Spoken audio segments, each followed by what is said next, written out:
Now the question is, do we have this for everything that we want to do? Yes. We don't. So we are still building it. So maybe the question is, do we have to take the lead in doing this, or we see the biggest challenge for me is if we wait for the technology to catch up for us to make sure that the techno-legal framework is in place for everything that we want to do, then we might get delayed because the technology is hard for one part of it. The second part of it is not clear to me. We know the legal framework which the technology should enforce in every aspect, in every context. So even that is, we don't have the laws yet, right? So first we have to wait for the laws to come in, and then we have to wait for the technology to catch up to enforce the laws, and then you start building the models and deploying them, and it becomes a little too late. So that is why instead of saying techno-legal right away, so we are saying we should have technology enabled. Okay.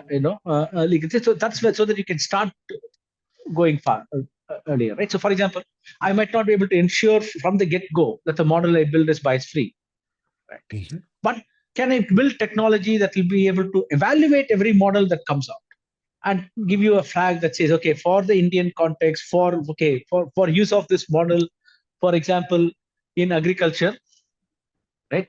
In Mm-hmm. Telugu,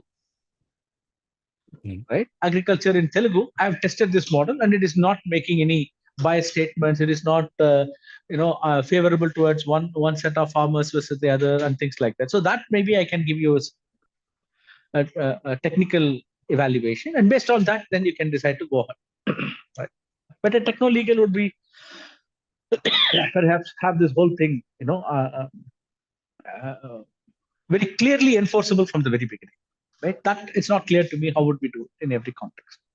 So the one thing which people seem to have a handle on is the privacy angle of it. I mean, so has the privacy clearance been obtained and so on and so forth. So that's where I was talking about the digital certificate. So that seems to be some place where people have a handle.